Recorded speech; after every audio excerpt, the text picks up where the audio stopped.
a contrast from Florida up into Boston, where it is just 30 degrees. You know, I think a lot of us here, as we're getting into the, longer days around here, are looking forward. We're under a month now from daylight saving time. We turn those clocks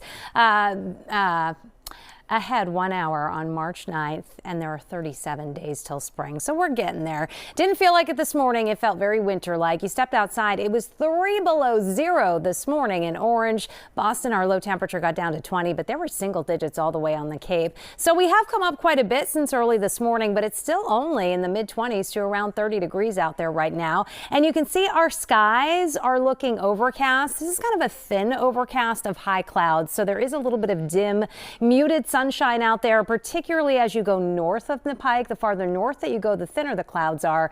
The farther south that you go, the thicker the clouds are. They are streaming off this storm, which is going to be passing by to our south through tonight. And the northern edge of that snow shield right now, trying to get up close to Washington, D.C. and southern New Jersey. It's running into some dry air, and with high pressure over us, it is really going to suppress a lot of this moisture to the south. So we're not going to get much out of this system. Clouds thicken up this afternoon. Temperatures only tick up a couple of degrees, sneaking just over the freezing mark in a lot of spots. And if you're heading out this evening, look for mostly cloudy skies, those thickening clouds, and temperatures falling from the 30s back into the 20s. But if you're down along the South Coast, Cape, and the islands by 11 o'clock tonight, you might see a couple of flakes flying in the air. These will be around till the wee hours of the morning, and then by sunrise, they're gone. Not going to amount to too much. There is the potential for a coating to up to an inch of snow in the overnight hours out this way.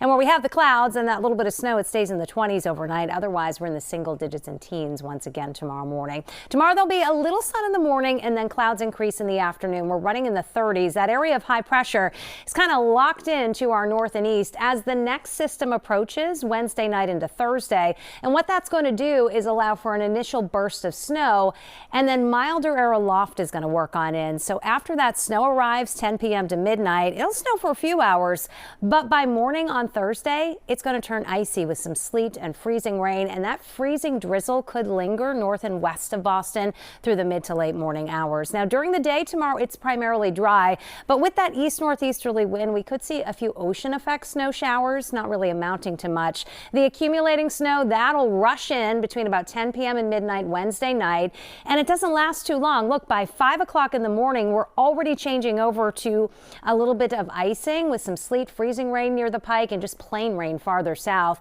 Eventually, we all change over, and by sunrise, I think we're looking at either rain or freezing rain across the area, and that could make the morning commute just a little bit slippery. You can see through about 9 a.m. still some pockets of some very light freezing rain and drizzle to the north and west. That should taper off by midday or so. So the potential is there for slippery conditions north and west of 128 and especially 495. The potential for perhaps up to a tenth of an inch of ice, not enough to cause power disruptions, but enough to make it slippery. And it's not a lot of snow, coating to a couple of inches before the changeover, with 2 to 3 possible in the higher elevations. Now, there is another system coming in this weekend. This one's going to be loaded with moisture. We are watching the track. Right now, it does look like after some snow on Saturday, we could change over to rain with more snow in ski country, but it's all going to come down to the track. There is a lot of moisture with this one, with low amounts around and over an inch possible. So whether that is rain or snow, it will certainly have some impacts on what is a holiday weekend. Of course, President's Day on Monday. So if you have travel plans, maybe you're thinking of heading north to do some skiing this weekend,